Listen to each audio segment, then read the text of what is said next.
Bonjour tout le monde, bienvenue à cette conférence du CERMA, le Centre de recherche en matériaux avancés de l'Université Laval. Moi, je suis Thierry Lefebvre, je suis l'ancien coordonnateur du Centre de recherche. Et donc, on a le plaisir de recevoir le professeur Stéphane Roche aujourd'hui, qui est professeur au département de sciences géomatiques et ingénieur géographe. Alors, il a été directeur du département de sciences géomatiques de 2007 à 2011, vice-doyen aux études à la faculté de foresterie, géographie et géomatique de 2014 à 2018, et directeur de la recherche des affaires académiques à l'INRS de 2018 à 2020. Et il est actuellement directeur de l'Institut d'environnement, développement et société, l'Institut EDS.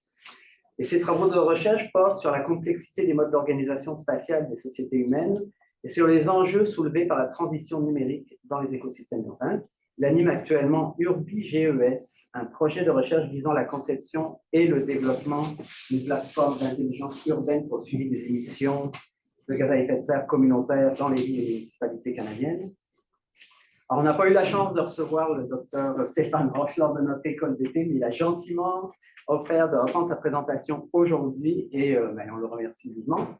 Donc, il va nous entretenir des enjeux organisationnels et sociaux de l'innovation sociotechnique, des questions associées à leur mise en œuvre dans les différents types d'organisations. Merci beaucoup, merci. Puis, c'est de mon fait si je n'ai pas pu participer à l'école d'été, je le regrette. Des fois, on ne contrôle pas toujours ce qui nous arrive dans la vie. Puis là, au dernier moment, j'ai dû annuler. Puis je le regrette parce que c'est sûr que ma présentation aurait eu un peu moins l'air de tomber de nulle part dans un centre de recherche qui se préoccupe essentiellement de conception et d'utilisation de matériaux avancés, alors que là, je vais vous parler de choses qui sont quand même relativement champ gauche par rapport à vos préoccupations aux uns, aux unes et aux autres. Donc oui, moi juste rapidement, pourquoi je me suis intéressé à ces questions-là? Parce que j'ai une formation d'ingénieur, plutôt dans le domaine du ce qu'on appelle surveying and mapping, c'est la géodésie, ce qu'on appelle maintenant géomatique, là, au sens très large. Et ensuite, j'ai eu une formation en aménagement du territoire, puis j'ai fait un doc dans un labo de géographie sociale, puis je me suis intéressé à la question du déploiement des technologies géomatiques dans les organisations. Évidemment, je ne suis pas un spécialiste, je n'ai jamais été un spécialiste de sciences de l'organisation. Il y a des gens qui le sont, qui étudient la complexité du fonctionnement des organisations, qui étudient comment on gère le changement dans les organisations, mais aussi comment on gère l'innovation dans les organisations. Et qu'est-ce qui se passe quand il y a des nouvelles méthodes, des nouvelles approches, des nouveaux outils, des nouvelles technologies qui sont conçus ou qui doivent être utilisés. Donc c'est pour ça que j'ai regardé un peu l'appareillage épistémologique, méthodologique qui existait. Donc ça a commencé pour ma thèse, ces questions-là. Puis après, j'ai toujours continué, je me suis toujours intéressé en fait à la technologie, mais plus pour ce qu'elle nous apprend de la façon dont les systèmes humains fonctionnent, et en particulier dont les systèmes humains fonctionnent en lien avec les territoires dans lesquels ils ont à évoluer, à vivre, à travailler, à se développer, à croître, etc. Donc, ce dont je veux vous parler aujourd'hui, c'est vers là qu'il faut que je le fasse. Non, c'est un petit peu technique, ça. Là. Bon, mais c'est pas grave. Non, au pire, c'est pas grave, je vais le faire avec ça.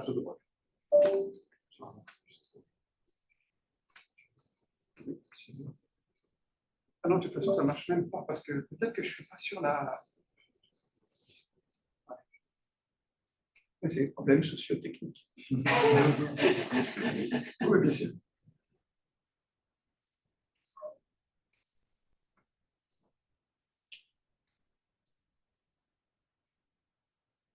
Ah oui, c'est parce qu'on n'était pas sur le. J'imagine, c'est ça. Ah, ça marche. Bon, c'est ce dont je vais vous parler aujourd'hui, là, puis je vais essayer de donner des illustrations parce que sinon ça peut être un peu abscon tout ça. On parle d'innovation socio-technique, ben de quoi est-ce qu'on parle quand on parle d'innovation socio-technique? Puis pourquoi ça me semble, et ça semble à beaucoup de monde pertinent d'aborder ces questions-là de cette manière-là, enfin, les questions qui consistent à regarder un peu comment se développent les innovations technologiques, comment elles se déploient dans les organisations. On regardera ensuite quelques modèles de diffusion et d'adoption de ces objets sociotechniques, 3 en particulier, il y en a bien d'autres, mais il y en a 3 en particulier qui sont le plus souvent, qui reviennent le plus souvent. Et puis, au départ, je m'étais dit, je vais vous parler de démarches, de méthodes de mise en œuvre des innovations, mais je ne me sens pas assez, je me suis senti un petit peu, comment on appelle ça, le complexe d'imposteur. Donc, je vais plutôt vous amener des éléments de réflexion, ce qui me semble pertinent lorsqu'on a à se poser cette question-là. Sachant que moi, évidemment, mon background, il est plutôt autour des systèmes d'information géographiques, mais des systèmes d'information, mais il y a toute autre sorte d'innovation technologique. Je veux dire, le fait de recourir à des nouveaux matériaux, par exemple dans la construction, c'est une innovation sociotechnique pour l'écosystème de la construction. Si on est dans la transition énergétique, même chose, il y a beaucoup de travaux qui portent sur les nouveaux matériaux, par exemple pour tout ce qui est le panneau photovoltaïque, etc. Donc là aussi, on se retrouve dans des démarches qui sont finalement les mêmes, et puis des cadres explicatifs qui peuvent être les mêmes. Donc on commence par innovation sociotechnique. Alors, de quoi est-ce que l'on parle? Alors, juste, et puis là, je ne veux pas vous donner une définition académique, parce qu'il y a autant de définitions de l'innovation que de gens qui veulent bien, qui se sont prêtés à l'exercice, mais c'est quoi pour vous une innovation? Quand est-ce qu'on peut parler d'innovation? Quand il y a une nouveauté dans le processus. Oui, il y a l'idée d'une nouveauté, effectivement. Ce n'est pas juste changer une chose par son équivalent, donc il faut qu'il y ait une nouveauté. Est-ce qu'il y a d'autres... Une amélioration. Hey, vous êtes vraiment bon. Vous avez regardé ma présentation. Une amélioration significative. Alors, c'est d'un processus, d'une démarche, peu importe. Des nouveaux savoirs.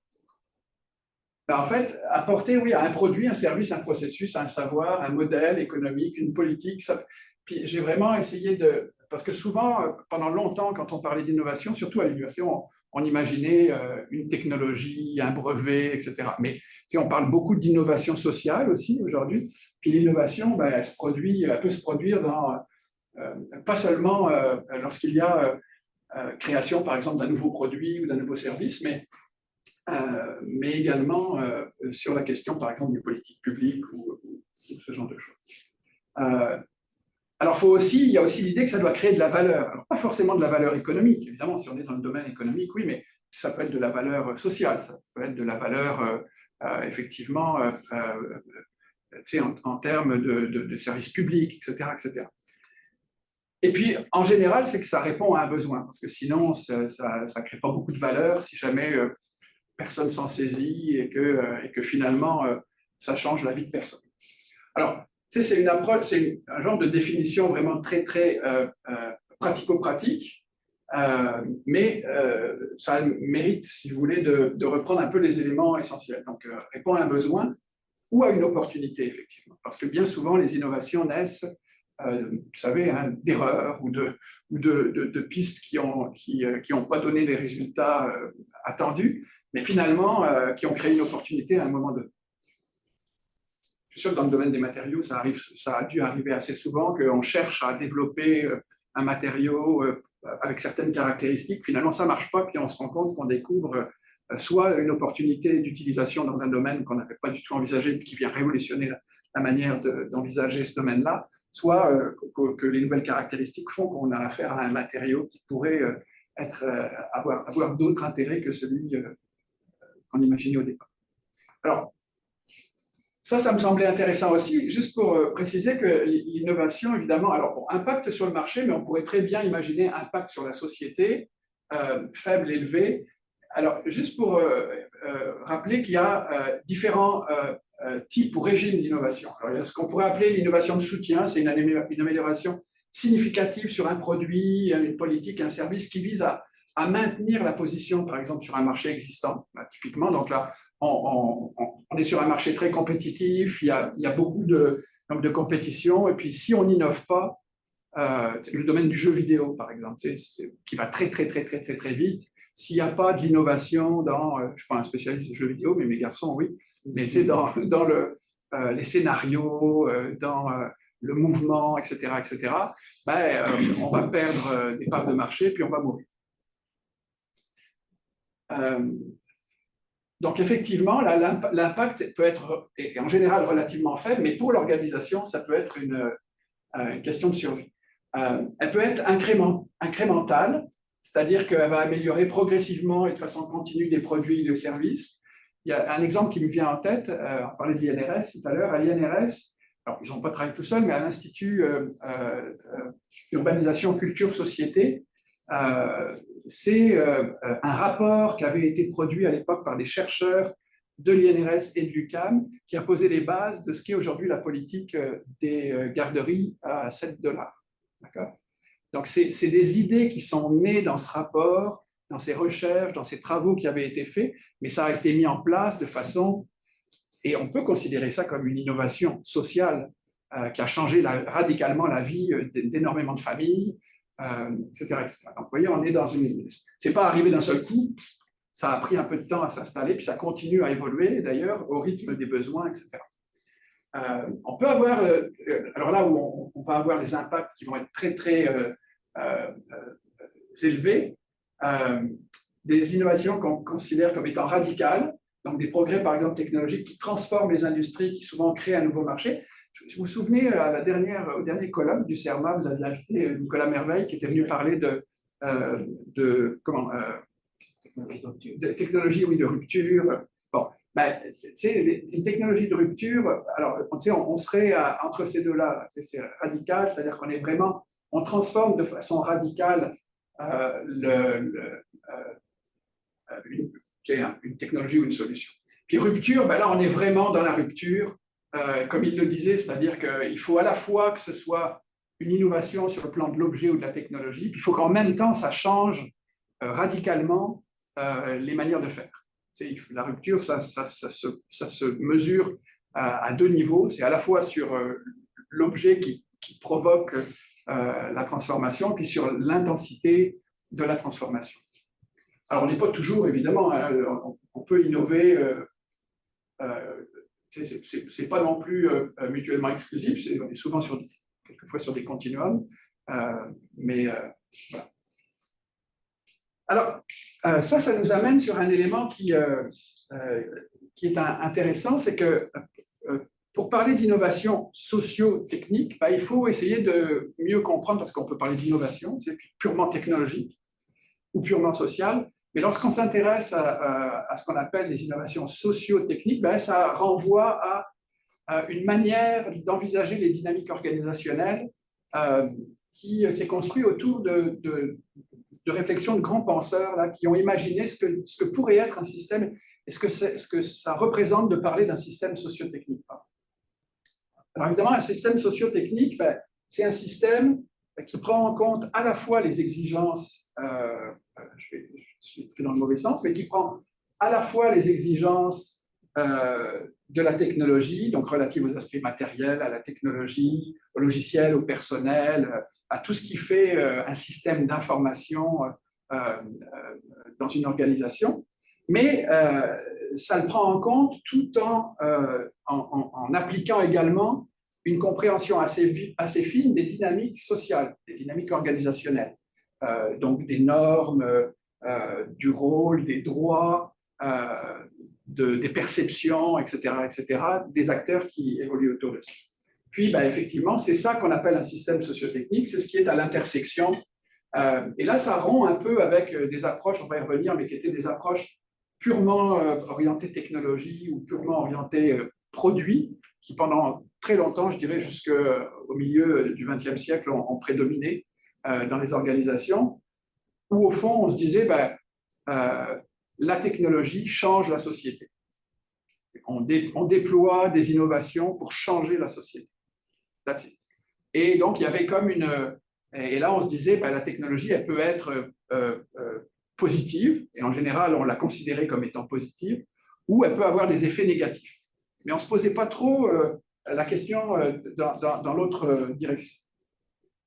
Puis, la question justement de l'innovation sociotechnique à l'intérieur d'un système sociotechnique, c'est de considérer, de renverser un peu ce paradigme-là, puis de se dire, oui, effectivement, la technologie elle est finalement ni positive ni négative, elle n'est pas neutre non plus, elle peut être à la fois positive et négative, elle est adoptée, elle influence la société, les comportements, les interactions.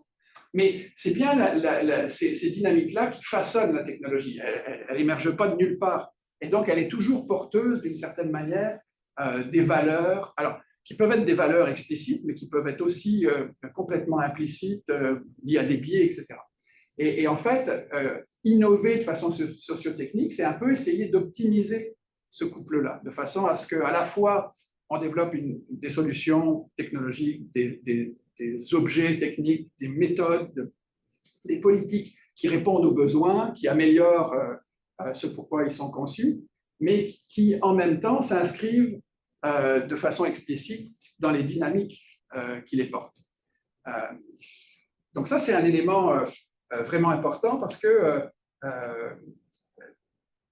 si vous regardez par exemple l'exemple des réseaux sociaux, les réseaux sociaux, c'est un exemple d'innovation sociotechnique, ça combine vraiment des avancées technologiques, certaines d'ailleurs des technologies de rupture, avec en matière évidemment de communication, de transfert d'informations, mais avec la façon dont les gens interagissent, vivent leurs relations sociales aujourd'hui. Je ne suis pas en train de dire que tout ça est nécessairement positif, mais c'est une innovation sociotechnique. Et on le voit bien, hein, l'évolution actuelle des réseaux sociaux, elle est autant liée au caractère innovant de certaines solutions technologiques qui sont déployées, l'intelligence artificielle par exemple, mais elle est aussi liée à la façon dont la société y répond dans ses usages et qui finalement envoie des messages, parce que nous, individuellement, on envoie des messages, ces messages-là, d'une certaine manière, viennent réorienter le développement. Et donc, on est vraiment dans ce que certains chercheurs dans le domaine des sciences, technologies et sociétés appellent cette espèce de cercle complet. Donc, on est dans un cercle complet d'innovation sociotechnique. Alors, les points clés, effectivement, pour comprendre ce genre d'innovation, d'abord, une innovation sociotechnique, c'est donc un changement, comme je le disais, ou une nouvelle solution qui combine à la fois les aspects techniques, les outils, les technologies, les infrastructures, et les aspects sociaux, les pratiques, les comportements, la nature des organisations, pour répondre à des enjeux sociaux, économiques, gouvernementaux. Et au fond, il y a un certain nombre de points clés pour comprendre ce qu'est une innovation sociotechnique. Je l'ai déjà dit, mais c'est la question de l'interaction entre la technologie et les sociétés. Donc, ces innovations, elles reposent sur l'idée selon laquelle les technologies ou la technique influencent les comportements humains, les modes de vie, les structures sociales, et inversement, elles sont influencées par l'ensemble de ces composantes de nature plus sociale ou sociétale. Puis un exemple, c'est l'arrivée, par exemple, de l'Internet, qui a modifié non seulement les technologies de communication, l'Internet, en se déployant, a eu un effet multiplicateur sur l'innovation technologique qui s'y associait, mais qui aussi a eu un effet très fort sur la façon dont les gens interagissent, travaillent, consomment, apprennent, se déplacent, etc. Le deuxième élément, point clé, c'est la question du changement de système. Alors, ce type d'innovation, évidemment, ça ne se limite pas seulement à une invention ou à une découverte technique isolée à un moment donné. On ne parlerait pas d'innovation sociotechnique dans ce cas-là. Ça vise vraiment à transformer des systèmes entiers. Donc, c'est l'échelle à laquelle ça se produit aussi qui a de l'importance, comme le secteur de l'énergie, le secteur du transport, d'éducation, etc. Donc, si on revient sur les innovations qui sont portées, par exemple, par les travaux d'un centre comme le CERMA, c'est qu'ils peuvent, si on le regarde de façon très isolée, à un moment donné, un nanomatériau, cellule photovoltaïque, regarder à cette échelle-là, on n'imagine pas l'effet que ça peut avoir, mais si on le réintroduit dans la dynamique complète de la transition énergétique, ben là, ça devient une innovation sociotechnique qui prend une ampleur de niveau sociétal. Un autre élément, c'est ce qu'on appelle donc la coévolution des dimensions sociales et techniques. Donc, les innovations socio-techniques, elles se développent dans un contexte où les facteurs sociaux, culturels, économiques, donc je le dis, influencent la conception et l'adoption des technologies, tout comme les technologies influencent les mêmes aspects. Puis un autre exemple, c'est l'évolution des systèmes de transport, comme les vélos électriques, par exemple, ou les voitures autonomes, qui nécessitent non seulement, évidemment, pour progresser, ça nécessite en même temps des avancées technologiques et en même temps des ruptures dans la manière dont on envisage les mobilités. Parce que si les deux n'évoluent pas de manière cohérente, s'il n'y a pas une coévolution, il y a un moment où ça risque de retomber. Et puis enfin, dimension collective et institutionnelle, ces innovations, elles impliquent la plupart du temps plusieurs acteurs. Ce n'est pas le fait d'un seul acteur ou d'un individu ou d'une seule organisation. C'est comme à la fois les entreprises, les gouvernements, les citoyens. Ce n'est pas pour rien, par exemple, qu'au Québec, puis sans jugement de valeur aucun, à un moment, on a le Conseil de l'innovation.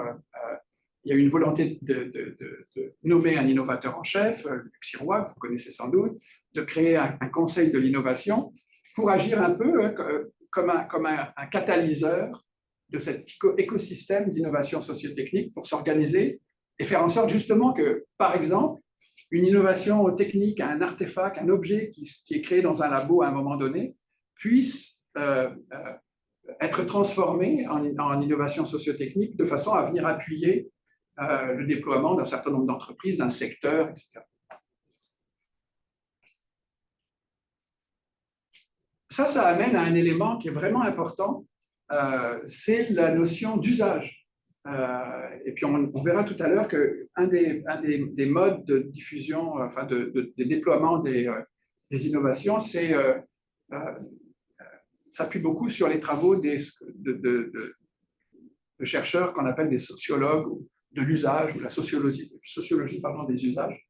Donc ça c'est vraiment important parce que tous les travaux qui ont été faits autour de ces systèmes sociotechniques pour arriver à les comprendre, les décrire, développer des cadres d'analyse, des cadres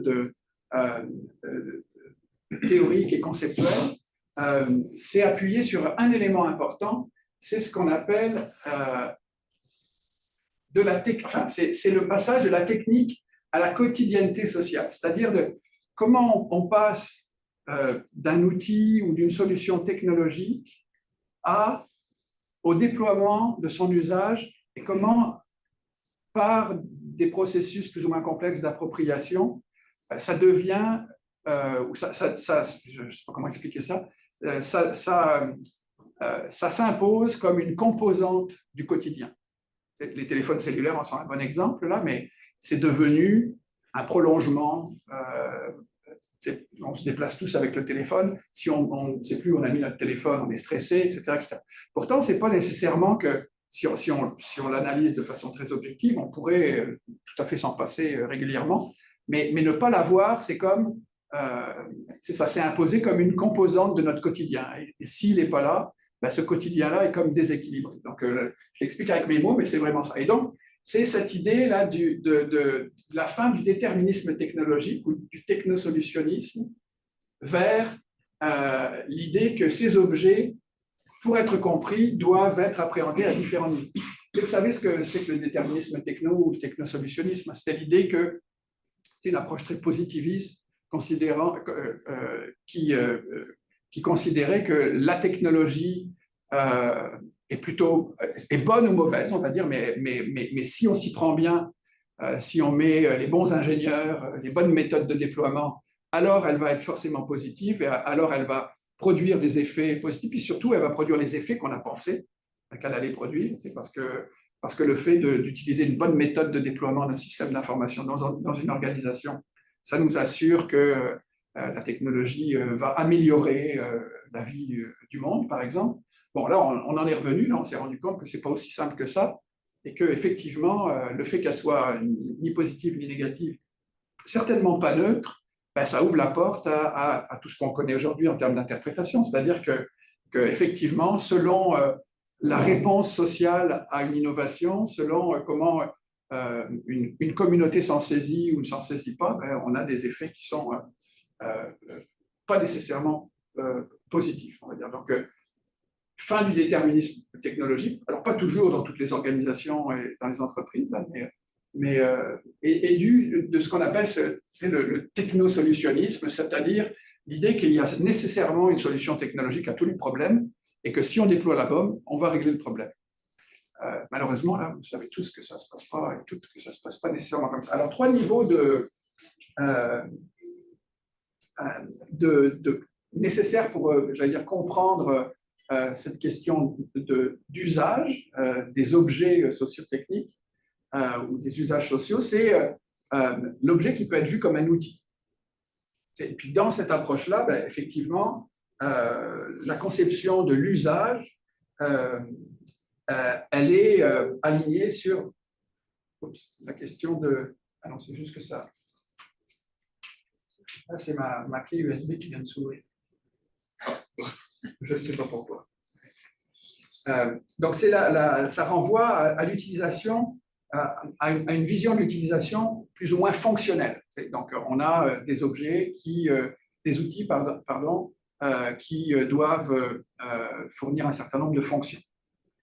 On peut aussi voir l'objet, puis c'est un autre élément important, comme un signe social. Puis là, on envisage à ce moment-là les usages de cet objet-là comme l'expression plus ou moins distinctive d'un statut social.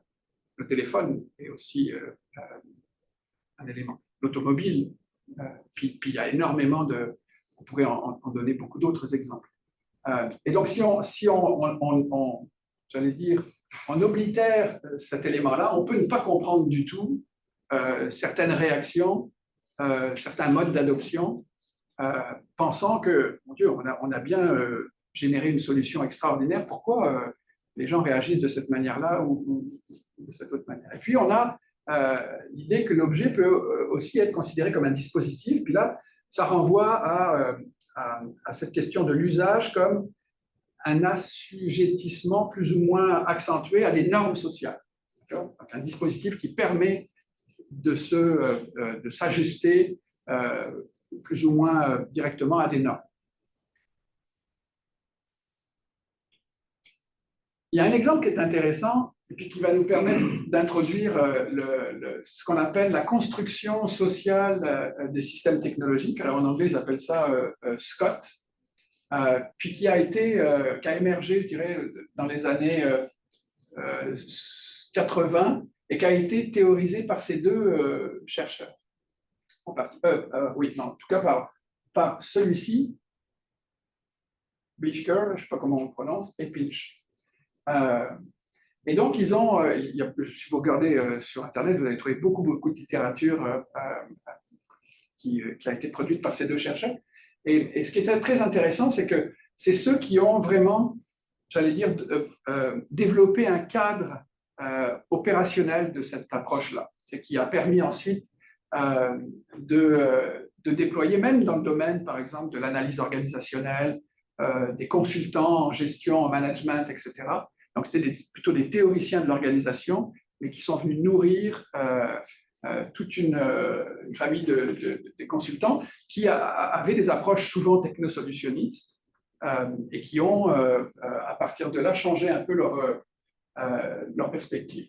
Puis, parmi les exemples qui sont cités, il y a celui du vélo par ces chercheurs. Puis, c'est vraiment intéressant, ils montrent, je vous invite à aller regarder ça, là, c'est vraiment intéressant parce qu'ils montrent comment,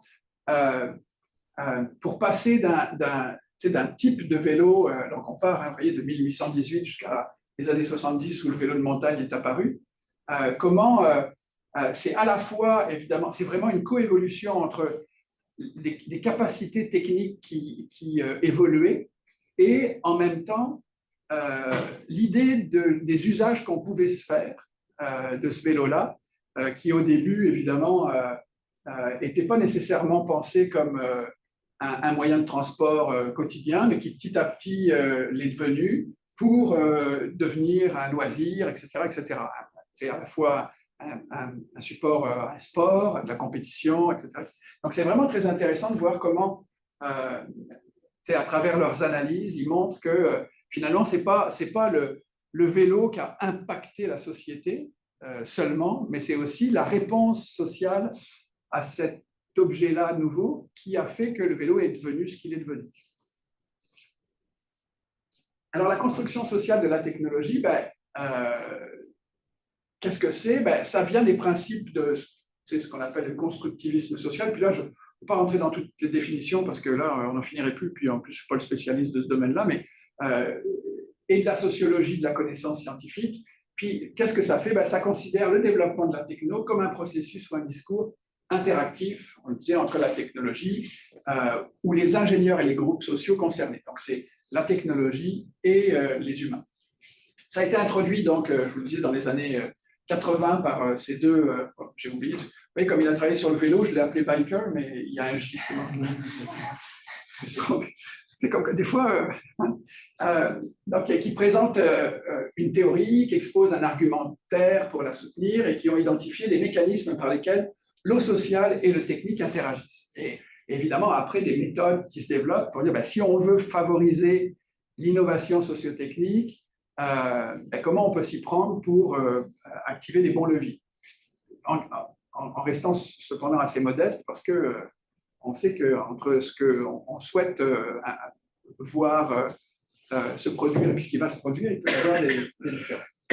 C'est comme dans le domaine de la recherche, c'est quand il faut commencer une thèse de doctorat ou un projet de recherche, vous dites on va aller dans cette direction-là, poser des hypothèses, puis des fois ça marche, des fois ça ne marche pas, des fois, pour s'assurer de pouvoir publier, vous réécrivez un peu l'histoire pour lui donner de la linéarité, parce que ça ne s'est pas produit du tout comme vous imaginiez que ça allait se produire. Et donc, voilà. Mais d'ailleurs, il y a un ouvrage, on va y revenir après, mais de Bruno Latour, qui, je ne sais pas si vous connaissez, s'appelle La science en action, Science in Action. Vous pourrez regarder ça, il a écrit beaucoup de livres, mais celui qui l'a fait connaître, c'est celui-là. Il est décédé il y a 2 ans, Bruno Latour, c'était un anthropologue, sociologue des sciences français très connu, très reconnu, qui a eu l'équivalent du Nobel de sociologie, etc., dans sa carrière. Puis, ce bouquin-là l'a fait connaître parce qu'il avait, pour l'écrire, il a passé une année dans un labo de recherche médicale aux États-Unis, à observer la recherche en train de se faire, la science en train de se faire, à partir d'un cadre sur lequel on va revenir, qui s'appelle la théorie de l'acteur réseau. Et en observant cette recherche en train de se faire, bon, il a évidemment illustré tous ces phénomènes-là, mais surtout ce qui l'a propulsé, c'est que le patron du labo, 2 ou 3 ans après, a eu le Nobel de médecine. Alors évidemment, ça a fait que Bruno Latour aussi. Et c'était un bel exemple qui montrait que finalement, ces systèmes sociotechniques, même dans la science, il n'aurait peut-être pas eu la carrière qu'il a eue, ou en tout cas la notoriété internationale qu'il a eue, si l'exemple sur lequel il avait travaillé n'avait pas été porté par un Nobel.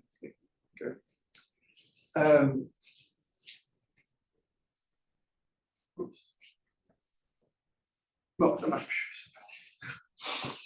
Non, mais c'est ma clé USB qui s'ouvre des fois, je ne sais pas pourquoi. Ah, là, ça marche. Alors, pourquoi est-ce que... Ça, c'est intéressant. C'est pourquoi est-ce que je vais juste retrouver mes petites notes parce que là...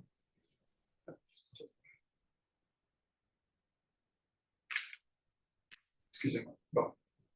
Oui. Pourquoi est-ce que cette théorie de la construction sociale de la technologie, elle a eu autant d'écho, puis pourquoi elle est pertinente aussi par rapport à tout ce qu'on vient de raconter? Pour la petite histoire, là, c'est quoi qui est pertinent là-dedans? C'est que, vous le savez, là, les technologies ou les innovations, que ce soit la roue ou l'imprimerie, le vélo, enfin, la chaîne de montage, les ordinateurs, donc façonnent et organisent le monde et nos vies. C'est clair qu'il y a, dans ce sens-là, à chaque fois qu'il y a, on sait l'effet qu'a eu l'imprimerie, on sait l'effet qu'a eu l'automobile, etc. Il y a eu beaucoup de travaux pour expliquer tout ça. Mais ça ne se produirait pas si à un moment donné, alors qu'émerge une possible innovation, les individus, vous, moi, décident de quelle technologie, quelle innovation ou quelle partie d'une technologie vont leur être utiles, rentables, avec laquelle ils vont être confortables, pour lequel ça va être significatif, ça va donner du sens à leur vie ou à leur travail, etc. etc. Et donc ça, là, c'est quelque chose qui ne se contrôle pas. Alors, qui essaie, évidemment, les entreprises, ils travaillent, le marketing sert à ça, il y a, évidemment, je ne dis pas que tout ça est complètement neutre et que les individus décident dans leur grande... Non, le jeu est plus complexe que ça, évidemment, mais il reste qu'il y a quand même une partie peu ou pas contrôlable dans la réaction qui peut se produire. Et donc ensuite, c'est des groupes, des assemblées d'individus qui vont se former, chacune ou chacun avec des caractéristiques, selon des variables qui vont être plus spécifiques, et puis chaque groupe qui va détenir un intérêt dans une technologie, par exemple. Donc, vous voyez, on passe d'échelles individuelles à des échelles collectives, on le disait tout à l'heure, avec des groupes d'intérêt qui vont finalement contribuer à ce que la technologie va devenir et à comment, ou l'innovation, comment elle va se déployer. Alors, évidemment, ces groupes-là, plus ou moins pertinents, ou parties prenantes, des acteurs, des stakeholders, là, comme on peut les appeler, c'est à la fois des scientifiques, des technologies, des économistes, des politiciens, des entrepreneurs, mais aussi des consommateurs, vous, moi, votre grand-mère, mon père, ma mère, etc. Puis chaque partie prenante caractérise les innovations avec des problèmes et des solutions différentes, les interprète, évidemment aussi de façon différente, selon leur propre référentiel.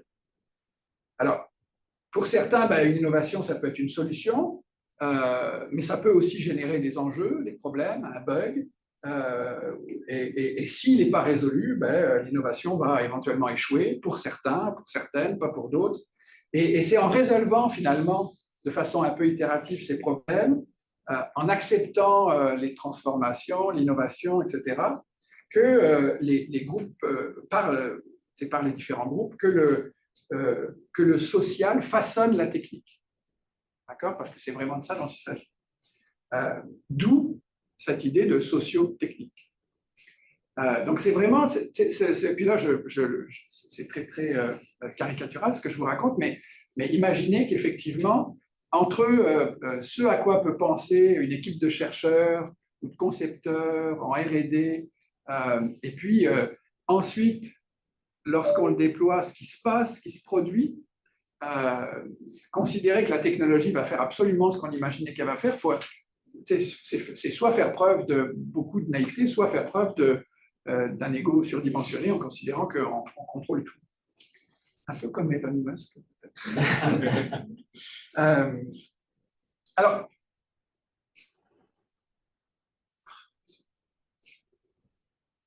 c'est parce qu'elle se réouvre tout le temps. C'est parce que je pense qu'on n'aurait pas dû l'ouvrir sur la clé. Non, mais c'est pas grave, ça va. Alors, moi, évidemment, je me suis intéressé à tout ça, au système socio-technique, parce que je travaille depuis longtemps sur ce qu'on appelle les Geographic Information Systems, les systèmes d'information géographique, les systèmes de cartographie, puis un système d'information géographique, on le considère comme un système d'information, c'est-à-dire que c'est à la fois les données, les méthodes, les outils, et les usagers, les organisations. Et quand on veut déployer une solution géomatique dans une organisation, comme le font nos collègues en administration, au département des systèmes d'information organisationnels, on a beaucoup d'ailleurs de méthodes communes avec eux et de travaux communs avec eux, on se pose la question, comment est-ce qu'on peut faire en sorte que le déploiement de ces systèmes-là aboutisse ou donne les résultats qu'on imaginait au départ. Et comme moi j'ai travaillé un peu, comme on le fait souvent, mais j'ai travaillé un peu à faire un peu de conseil, pendant mon doc, après mon doc, etc. J'avais aussi ce chapeau-là de dire on doit déployer des solutions technologiques pour des clients. Et donc ça j'ai évidemment à la fois comme chercheur, mais aussi comme, j'allais dire, praticien, j'ai regardé beaucoup ces choses-là. Et puis là, il y a plusieurs ouvrages qui ont été publiés. Celui-là, c'était un des premiers.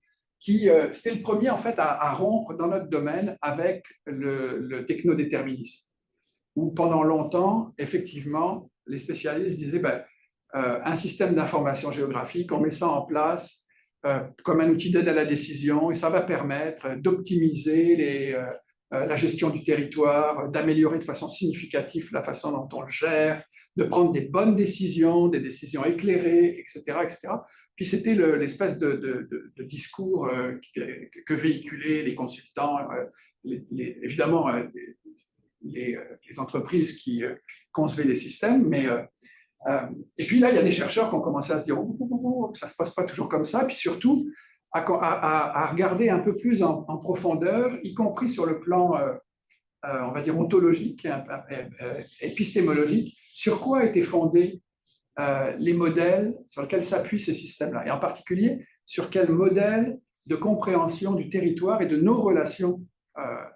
Et évidemment, ce qui est apparu assez vite, c'est que même sur le plan ontologique, c'est-à-dire sur le plan de la définition et de la catégorisation des objets spatiaux, c'est une rue, une montagne, etc. Sur tous ces plans-là, c'est une vision très, très occidentaux-centrée qui était portée là-dessus.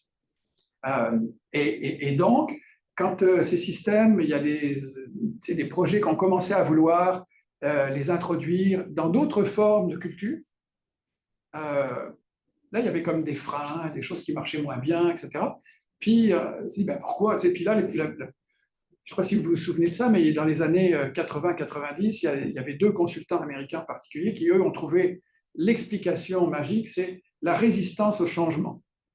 On expliquait tout par la résistance au changement. Si vous n'acceptez pas la technologie bénie qu'on vous propose, vous êtes vraiment un indécrottable conservateur, puis vous résistez au changement. Et puis on se dit, mais c'est peut-être un peu trop simpliste. Il y a certainement des gens qui... Mais pourquoi? S'ils résistent, il y a des raisons. Ça peut être la crainte, ça peut être effectivement l'incompréhension. Enfin, il y a beaucoup, beaucoup de travaux qui ont été faits là-dessus pour démonter un peu cette explication un peu trop facile de vous ne l'adoptez pas, c'est que vous résistez au changement. Non, ce n'est pas nécessairement qu'on résiste au changement, c'est que peut-être cette innovation, on veut la plaquer dans une réalité organisationnelle, sociale ou culturelle, et puis ça ne fonctionne pas.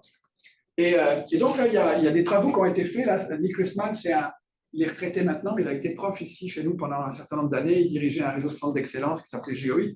Puis lui, il est arrivé avec un genre de modèle du SIG, et justement, il a travaillé beaucoup avec des chercheurs comme Bruno Latour ou ces gens-là, pour essayer de mobiliser un autre cadre de compréhension qui allait changer les perspectives sur pourquoi, quand on essaie de faire le bien, ça ne marche pas toujours et puis qu'on n'est pas toujours perçu comme ça. Et donc là, c'est ça, il est reparti vraiment à un niveau très, très basique en se disant, et puis ça, ce schéma-là, si vous regardez sur Internet, que vous cherchez Scott, innovation socio-technique, système socio-technique, vous allez voir que ces schémas-là, ce genre de schémas sont souvent utilisés. Et donc, il est parti vraiment, c'est quoi le fondement dans un système d'information géographique? C'est la mesure. On mesure, puis on caractérise le territoire. Puis évidemment, juste à ce niveau-là, la façon dont un occidental va envisager la mesure du territoire, et si on le compare avec ce qui peut se faire chez les aborigènes australiens, ou etc., ou comment ça s'est fait il y a des siècles versus aujourd'hui, etc. Donc, repartons de là. Et puis ensuite, ces mesures, elles servent à quoi? Elles servent à générer des représentations. On représente la réalité. Puis alors là, représenter, c'est encore une autre échelle dans laquelle les dynamiques sociales, le façonnage social joue complètement. Donc, il est évident que représenter... il y a des travaux, par exemple, il y a un chercheur, David Mark, qui avait travaillé là-dessus, il avait travaillé en Australie, puis lorsqu'il montrait des représentations de la topographie à des aborigènes, ça ne marchait pas. Et puis il a fallu redescendre à ce niveau de l'ontologie, justement, pour se rendre compte que ce qu'on appelait un mont ou une montagne, ça ne se qualifiait pas comme ça. Ce n'est pas juste la toponymie, ce n'est pas juste la manière de nommer, c'est aussi les définitions. Je ne sais pas si vous avez vu ce film-là, là c'était en Angleterre, je ne me souviens plus du titre, mais c'est un petit village qui lutte contre l'arrivée d'arpenteurs parce qu'ils ont un mont derrière le village, puis eux, ils considèrent que c'est une montagne. c'est une montagne. Sauf que dans une dynamique de mise à jour de la carte topo, et à cause d'une part des changements dans les normes et d'autre part de l'érosion, il y a des géomètres qui viennent, qui refont des mesures, puis là, leur montagne est mesurée comme étant plus basse, et donc elle perd le statut de montagne, ça devient un mont. Puis là, c'est toute la société locale qui se mobilise pour dire non, non, non, c'est une montagne. Vous n'allez pas nous l'appeler un mont sur la carte, c'est une montagne. Bon, c'est une caricature, mais encore une fois, mais ça explique un peu comment, alors que les arpenteurs sont là avec des techniques de mesures très pointues, avec des normes qui ont été produites, etc., ben, d'un autre côté, il y a une résistance sociale parce que la définition, pour plein de raisons, hein, pour l'identité, comme on le disait, etc. Juste pour vous dire pourquoi, quand je vous dis que je m'étais intéressé à tout ça, ben, j'ai travaillé sur ces questions-là pas mal, puis donc travailler avec des sociologues, avec tout un tas de gens sur ces questions-là. Bon. Alors maintenant, si on regarde, parce que là, oui, je suis bavard, je vais aller vite. Modèle de diffusion, je peux passer assez vite. Donc, je vais vous parler de 3 modèles de diffusion. Le premier, vous le connaissez sans doute, hein, c'est Roger, on appelle ça le modèle de diffusion des innovations technologiques, puis qui, vous avez certainement vu cette courbe-là, un genre de courbe de Gauss, là, qui présente un peu dans le temps, et là, c'est part de marché, mais ça, on peut remplacer par part de marché par l'intensité d'adoption, la quantité de personnes qui adoptent, etc. L'usage, on va dire, ça pourrait être l'intensité dans l'usage. Puis vous voyez, au tout début, on est dans ce qu'on appelle les aventuriers. Les 3%, quand une innovation est produite, les 3% qui s'aventurent là-dedans, qui vraiment prennent le risque, prennent tous les risques finalement, parce que peut-être que ça va tomber, et en général, ça coûte très cher. Et puis, pas seulement le coût financier, mais le coût aussi de formation, d'investissement, de transformation, etc. Puis après, on passe aux 13% qui sont ce qu'on appelle les adopteurs précoces, là, ou les early adopters hein, en anglais. Là, on est dans 13%. Des gens qui sont... ils ont laissé les aventuriers, puis ils se disent, oh là, quand même, on veut être quand même dans les premiers à adopter ça.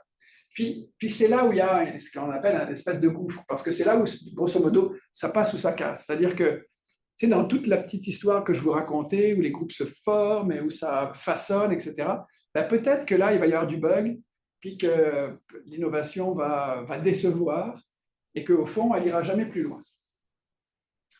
Puis si elle passe ce cap-là, alors là, on est dans ce qu'on appelle la majorité précoce. Mais on est à un tiers d'un bassin de population, d'une population qui va l'adopter. Donc là, c'est des individus qui veulent la technologie et les performances. Là, on est, à partir de là, dans des individus qui attendent des solutions à leurs besoins, de la praticité, de la fiabilité. D'accord ? Et puis après, ben, vous voyez, on est sur l'espèce de plateau, là, donc on est dans les suiveurs, là, ceux qui suivent la majorité précoce, puis après, on a les retardataires. Bon. Ça, c'est une théorie qui a été, qui date quand même, là, je vous le dis, puis elle a été très, très, très utilisée. Puis si vous regardez la hype, comment c'est, il y a une compagnie de consultants technologiques, hype, je ne me souviens plus, mais qui produit tous les ans une courbe de ce type-là pour montrer où se positionnent toutes les innovations. C'est assez intéressant et ça s'appuie sur ce modèle-là. Ensuite, il y a l'approche de ce qu'on appelle l'innovation technique. Puis c'est là dont je vous parlais de Bruno Latour. Puis ça, c'est l'exemple. C'est comment la science en action, comment suivre les scientifiques et les ingénieurs à travers la société. Là. Et donc, en France, c'est beaucoup des chercheurs comme Calon, Latour, Akrish, qui sont du Centre de sociologie des organisations. Et vous voyez, c'est intéressant parce que c'est des sociologues de l'usage et de l'innovation, mais qui travaillent dans un centre qui est rattaché à l'École des mines de Paris, donc dans une école d'ingénieurs qui est une grande école d'ingénieurs en France, qui est imaginez à Polytechnique Montréal, un groupe de sociologues qui travaillent sur l'innovation, donc des gens de très haut niveau, là, et qui ont beaucoup développé ce qu'on appelle l'école de la traduction, qui est la plus connue. Là, c'est les travaux de Bruno Latour, et il s'appuie pour ce bouquin-là là-dessus. et en particulier sur ce qu'on appelle la théorie de l'acteur réseau. Et puis là, je passe très vite parce que ça dit quoi? Ça dit grosso modo que dans la théorie de l'acteur réseau, les acteurs, c'est à la fois les humains, les non-humains, donc les artefacts. Dans son bouquin, là, il montre par exemple comment les publications scientifiques, les brevets, les maquettes, etc., constituent des acteurs à part entière, et que si on les élimine de l'équation, on ne peut pas comprendre la dynamique du système. Si on s'en tient juste à regarder les interactions directes entre les individus, ben on perd une partie de la compréhension de l'analyse fine de ces interactions-là, parce que un grand nombre d'interactions sont médiées via les objets, donc les acteurs non humains. Parmi les acteurs non humains, il y a les objets frontières, qui sont des objets particuliers, justement, qui servent de médiateurs. Par exemple, entre domaines d'expertise différents. Hier, j'en ai un peu parlé dans justement la table ronde sur l'interdisciplinarité, parce qu'il y a des moments où dans un système d'acteurs, un système socio-technique, évidemment, il y a des groupes qui parlent des langages différents, puis si on veut, ils rentrent en dialogue, et souvent ils rentrent en dialogue sur la base d'interactions qui sont médiées par des objets frontières. La carte, moi j'ai travaillé beaucoup avec ce concept-là, justement pour comprendre dans des démarches de planification territoriale, d'aménagement du territoire, de participation publique, comment la carte peut jouer ce rôle d'objet frontière, justement. Et puis, bon, on considère que c'est un réseau hétérogène d'intérêts alignés qui comprennent des personnes, des organisations et des normes. Je passe assez vite là-dessus. Ça, c'est un exemple, vous voyez, d'un réseau, d'un réseau d'acteurs réseau. Et vous voyez qu'on n'a pas juste les humains, on a les utilisateurs. Puis c'est utilisé beaucoup d'ailleurs dans les... Aujourd'hui, quand on conçoit des systèmes d'information avec des diagrammes comme UML, en tout cas peut-être vous connaissez ou pas, mais c'est un langage de modélisation des systèmes d'information pour décrire à la fois les tâches, les usages, les protocoles, les échanges entre les composantes des systèmes. Et donc on introduit évidemment, sans y faire référence, on travaille à partir de la théorie de l'acteur réseau, parce qu'on considère que les bouts de code, les algorithmes, les composantes techniques du système sont des acteurs. Et puis la dernière approche, c'est ce qu'on appelle l'approche de l'appropriation, puis elle est aussi intéressante. Puis là, alors, il y a beaucoup de travaux qui ont été faits dans ce domaine-là, mais les travaux que j'aime beaucoup, c'est ceux de deux chercheurs qui doivent être retraités maintenant, mais qui étaient au MIT, et qui ont travaillé sur ce que signifiait, et pourquoi c'était important de comprendre les antagonismes qui existent entre ce qu'ils appellent la théorie de l'adhésion, ou expose theory, et la théorie d'usage. Et ils ont surtout démontré qu'entre ces deux théories, donc la théorie de l'adhésion, c'est ce que l'on dit faire ou vouloir faire avec un objet technologique, une innovation. Et puis la théorie d'usage, c'est ce que nos pratiques en situation disent de notre usage, qu'on fait concrètement. Et quand on fait des analyses, par exemple, pour des systèmes d'information dans les organisations, on se rend compte qu'il y a des antagonismes, des différences, des gaps entre ces deux choses-là. Et ce qu'ils ont montré, c'est que si on ne les résout pas un peu, ou si on n'essaie pas de les intégrer dans l'accompagnement, les dynamiques d'apprentissage organisationnel sont beaucoup limitées, parce qu'ils travaillent beaucoup sur l'apprentissage organisationnel. Donc, pour favoriser l'appropriation, il faut minimalement comprendre ces antagonismes et idéalement essayer de les réconcilier. Alors là, j'avais passé, moi j'avais fait un tableau là où je reprenais, mais je vais passer très vite, toutes ces approches avec les principaux, vous voyez les trois approches avec les objectifs qui sont privilégiés, les principaux représentants, les méthodes d'investigation, les intérêts, avantages, limites critiques, les mots-clés. Bon, je pourrais vous laisser la présentation de toute façon, puis ça vous intéresse. Alors, pour terminer, parce que oui, je termine là-dessus, je termine 3 slides pour finir, ça va être. Quand je vous disais que je ne voulais pas m'embarquer dans une présentation des démarches, des méthodes, c'est plutôt des réflexions tirées de j'allais dire, deux choses qui m'ont, comment dire ça, deux travaux, deux approches qui m'ont beaucoup influencé, moi. Celle-là, beaucoup pour ma thèse, donc ça remonte, hein, puis vous voyez, il est retraité, c'est un prof retraité de l'Université Laval, Garrett Morgan, qui a écrit un bouquin, Images de l'organisation. Puis c'est vrai, je vous invite à le lire parce que c'est vraiment facile à lire, c'est comme des histoires, c'est vraiment, vraiment intéressant. Puis grosso modo, ce qu'il nous dit, lui, c'est que si vous voulez être capable de comprendre ce qui se passe dans une organisation, et puis une organisation, là, c'est une université, une entreprise, une société, une ville, un laboratoire de recherche, tu sais, ça peut être un groupe communautaire, peu importe. Dans une organisation, si vous voulez être capable de comprendre ce qui s'y passe, puis d'intervenir de façon efficace, éventuellement, vous ne pouvez pas vous contenter d'une seule paire de lunettes. Il faut croiser les focales. Puis pour ça, il nous dit, je vous propose, c'est 7, je crois, 7 métaphores qui sont complémentaires, que vous pouvez utiliser comme des... vous savez, des fois, là, on met des filtres supplémentaires sur les lunettes pour arriver à... vous pouvez utiliser en superposer ou individuellement ou les croiser pour comprendre. Puis, bon, il nous dit évidemment, celle qui est la plus connue, hein, c'est la métaphore de l'organisation vue comme une machine. Et puis c'est celle qui était vraiment associée au technodéterminisme, c'est-à-dire que c'est une machine, on change une composante, un rouage de la machine, on sait ce qui va se produire. C'est comme dans un système complètement technique. Une voiture, en général, une fois qu'on a trouvé où ça ne marche pas, si on change la pièce, c'est la différence entre un système compliqué et un système complexe. Hein. Il y avait un Français, là, un consultant, Hervé Serriex, qui disait, vous savez, c'est quoi la différence?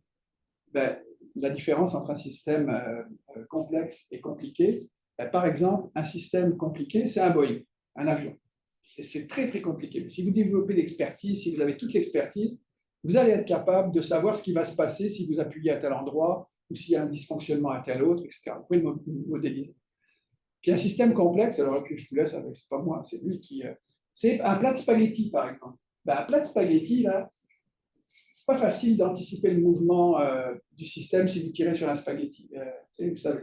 Donc, même avec toute l'expertise que vous pouvez avoir, même si vous êtes un grand chef et que vous faites des spaghettis extraordinaires, il y a peu de chances que vous soyez capable d'anticiper le mouvement et de modéliser le mouvement du système. Puis une organisation, c'est un système complexe. Donc, ça ne peut pas être juste vu comme une machine. Il y a des mécaniques là-dedans qui fonctionnent. Dans les administrations, on le sait, par exemple. Puis d'ailleurs, quand l'administration se met à ne fonctionner que comme une machine, c'est les 12 travaux d'Astérix. On peut la voir comme un organisme vivant. Donc, c'est la métaphore de l'organisme vivant. Là, c'est déjà un peu plus complexe. Mais encore une fois, même dans les organismes vivants, un humain, les médecins sont capables d'intervenir, etc. Mais donc, c'est une manière de le voir. On peut la voir comme un cerveau, c'est-à-dire qu'une organisation, ça processe de l'information. Il y a de l'information qui rentre, il y a des stimuli qui sont activés, qui eux-mêmes ont un effet sur certaines parties de l'organisation, etc.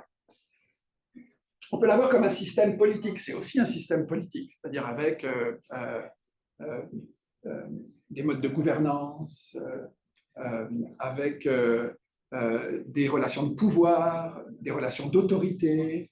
On sait que l'autorité et le pouvoir, ce n'est pas la même chose. Vous savez, là, le pouvoir, c'est ce que vous obtenez en fonction d'un niveau hiérarchique, d'une position hiérarchique.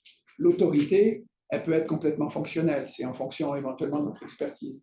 Si vous êtes le seul ingénieur dans votre entreprise et que toute l'expertise technologique dépend de vous, là, vous avez une très, très forte autorité fonctionnelle, même si vous êtes dans le bas de l'échelle. D'ailleurs, dans l'armée, ils font la différence entre le grade et la fonction.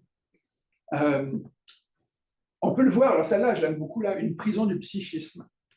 Donc, vraiment comme un système qui peut vous enfermer, qui peut, d'une certaine manière, oui, avoir des effets directs sur la psychologie des individus. Et c'est pas pour rien d'ailleurs que dans les gens qui s'occupent des RH dans une organisation, il y a des gens qui sont des psychologues du travail, il y a de plus en plus de psychologues du travail, etc. etc. Mais ça, il y a des psychologues du travail, je ne pense pas que dans les entreprises au début du XXe siècle, il y en avait beaucoup. Hein. On peut l'avoir comme évidemment un système de flux et de transformation, donc vraiment comme un système de flux. Pour ça, vous voyez ce que c'est, là je vais passer vite. On peut aussi l'avoir comme un instrument de domination. Voilà, 1984, George Orwell, puis donc un système qui est fait pour contrôler, dominer, à la fois contrôler sa structure interne, mais aussi dominer éventuellement un marché, etc. Elon Musk. Deuxième, j'allais dire, type de démarche ou approche, puis là c'est plus récent, j'ai découvert ça il y a quelques années, puis je suis tombé vraiment, j'ai vraiment trouvé ça intéressant, même pour mes propres travaux, c'est tous les travaux qui sont menés autour de ce qu'on appelle la réflexion prospective et le backcasting. Peut-être vous avez entendu parler de ça, je ne sais pas. Et puis ces approches-là deviennent de plus en plus populaires parce qu'on est, les approches de feuilles de route, par exemple, sont basées beaucoup là-dessus.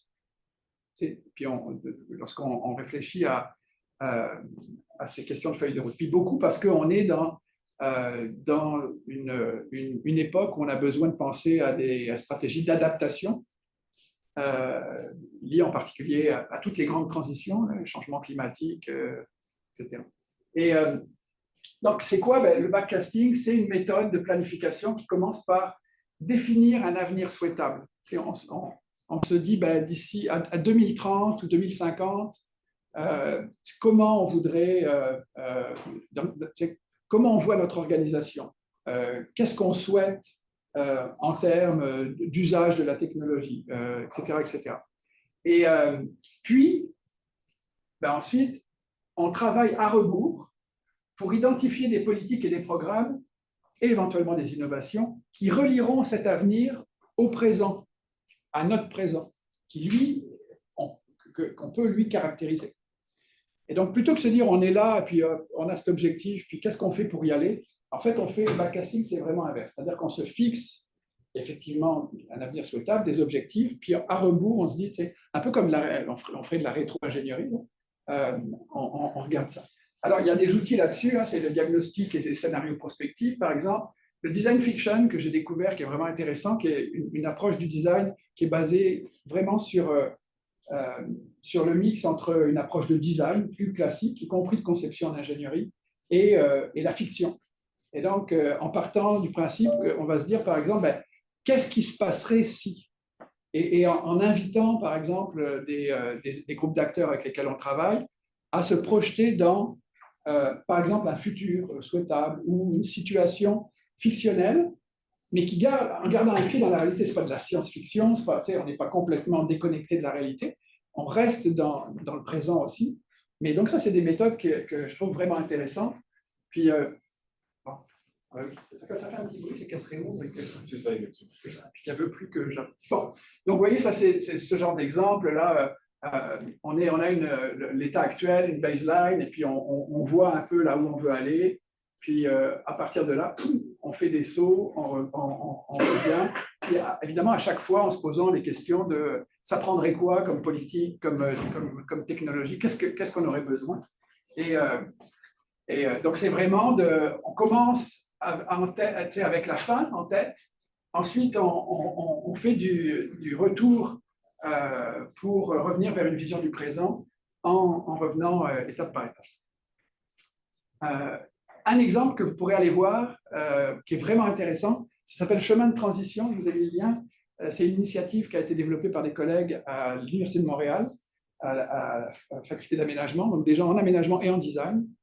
Et ils ont travaillé sur un quartier, puis ils ont adressé 3 grands enjeux de transition: numérique, en matière comment on appelle ça, là, de nourriture, et sur l'organisation, je crois que c'est le troisième, il me semble que c'est l'organisation du logement. Et en se disant, à 2030, 2050, qu'est-ce qu'on voudrait, en termes par exemple de numérique, où est-ce qu'on voudrait en être? En termes d'alimentation, où est-ce qu'on voudrait être en 2030, 2050 dans ce coin-là de Montréal? Et donc c'est ça, ils ont commencé étape 1. C'est quoi les futurs possibles? Il peut y en avoir plusieurs. Et puis, parmi ceux-là, une démarche plutôt collective pour identifier un futur souhaitable. Puis ensuite, en faisant du backcasting, c'est quoi les chemins envisageables pour y arriver en partant de la situation actuelle. Et puis après, un partage de savoir. Mais allez voir, c'est vraiment intéressant. Il documente beaucoup la démarche. On n'est pas dans le domaine des matériaux du tout, mais on pourrait imaginer que parmi les étapes dans les chemins, il y ait un besoin de développer des choses qui n'existent pas encore aujourd'hui ou de faire évoluer des choses qui existent aujourd'hui puis qui ne sont pas complètement. Alors, je vais conclure là-dessus. Tout ça, ça m'amène à une chose que je trouve intéressante, c'est ce qu'on appelle la valeur sociale d'usage d'une innovation sociotechnique. Puis la valeur sociale d'usage, ça a été développé, ça aussi, ce concept-là, pour rompre un peu avec la primauté de la valeur économique, la valeur d'usage basée purement sur ce que ça rapporte, et plus pour ce que le fait de rentrer dans la quotidienneté, l'usage d'une innovation a comme effet sur notre capacité à générer de l'intégration sociale, de l'inclusion sociale, du bien-être collectif, de l'équité, de l'inclusion. Puis finalement, donc la valeur sociale d'usage, ça se mesure plus à l'utilité d'un bien ou d'un service dans sa capacité à favoriser la cohésion sociale, l'entraide et de répondre à des besoins collectifs. Puis je vais vous laisser sur une citation, un bouquin que j'ai beaucoup utilisé là aussi, d'un monsieur qui s'appelle Francis Pavé, qui est chercheur honoraire maintenant au Centre de sociologie des organisations, et qui avait écrit un bouquin qui s'appelle L'illusion informaticienne. Il analysait les grandes vagues d'informatisation de l'administration française dans les années 80. Et à un moment, il conclut et il dit, ce que j'ai constaté, c'est qu'une informatisation, pour qu'elle soit réussie, c'est une informatisation qui doit être dévoyée de ses usages anticipés et colonisée par les acteurs sociaux, parce que c'est le seul moyen pour qu'au final, elle ait une valeur d'usage social significative. Voilà. Bon, merci beaucoup. On va prendre juste une question. Oui, je suis désolé, j'ai été long. Salle. J'ai été long, je suis désolé. C'est l'heure de manger en plus. Merci beaucoup. Encore désolée pour mon retard. Non, c'est correct. J'avais une question par rapport à la première partie, justement sur l'innovation sociotechnique, où on comprend bien que des fois il y a un besoin. Est-ce qu'on sait, c'est quoi le pourcentage des innovations techniques qui sont mises en place pour répondre à un besoin et celles qui arrivent sans qu'il y ait réellement de besoin, qui arrivent, qui se développent et qui finalement, par le marketing ou par la création peut-être d'un nouveau besoin, deviennent utiles. Mais est-ce qu'on sait? Il y a sans doute des études, je n'ai pas de chiffres à te donner, je ne pourrais pas te donner de chiffres. Par contre, il y a une chose qui est vraiment intéressante, c'est des travaux là aussi d'un spécialiste des sciences de l'organisation qui est peut-être décédé maintenant, ou en tout cas qui s'appelle James G. March, et qui a travaillé beaucoup sur la façon dont les décisions se prennent dans les organisations. Puis ce gars-là, ce qu'il montre, c'est vraiment intéressant. Il montre que, contrairement à ce qu'on imagine toujours, tu sais, que les décisions stratégiques dans les organisations se prennent sur la base des données pertinentes, de l'information. Tu sais. Donc, on met en place des systèmes d'information. En fait, ce qu'il montre, c'est que c'est pas... Donc, il a été consultant pour les grandes entreprises, pour le gouvernement américain. Et donc, sur des décisions très stratégiques, ce qu'il a mis en évidence, c'est que ça ne se passe jamais comme ça. Et que la plupart du temps, il a développé un modèle qui s'appelle Garbage Can Decision Model. Donc, c'est vraiment le processus corbeille à papier, où il dit que dans une organisation, il y a des solutions. Certaines sont des solutions sociotechniques, des innovations. Il y a des décideurs, puis il y a des problèmes. Et que dans la grande majorité des cas, ce qu'il a constaté et observé, c'est que les solutions sont la plupart du temps des solutions qui recherchent des problèmes. C'est-à-dire qu'elles sont mises en avant à un moment par un décideur pour plein de raisons qui sont légitimes. Hein. Ce ne sont pas nécessairement des mauvaises raisons, mais pour des raisons qui sont d'un autre registre que celui purement, j'allais dire, c'est la rigueur d'une décision rationnelle. Donc une autre, d'ailleurs, il parle de rationalité limitée ou de rationalité avec un S. Donc pour d'autres raisons, puis c'est donc une solution qui est mise en place, mais comme dans les modes de fonctionnement plus administratifs de l'organisation, ce n'est pas très possible de développer une solution comme ça sans pouvoir en justifier la pertinence, ben, on va chercher des problèmes qui vont venir, puis il y en a des problèmes toujours.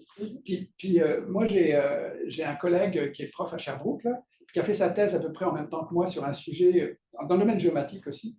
Puis, tu vois, maintenant, il est d'ailleurs en administration, en système d'information. Et lui, c'est ce qu'il a montré, que dans 80% des gros projets SIG qu'il a étudiés au Québec, 80% c'était des solutions à la recherche de problèmes. Et pas des problèmes qui cherchaient des solutions. Ça ne veut pas dire qu'après, il n'y a pas une utilité, mais alors ça ne répond pas complètement à ta question, mais bon. Merci. Merci beaucoup. On va s'arrêter là. Il n'y a pas de questions en ligne, juste pour dire qu'on va avoir la présentation en PDF de Stéphane Roche et qu'on va la mettre en ligne sur le site du CERMA très bientôt. Si jamais vous ne la trouvez pas, ben, écrivez-moi ou écrivez à cerma@ulaval.ca, puis on vous la fera parvenir. Et merci à tous d'être venus ici. Merci. Merci.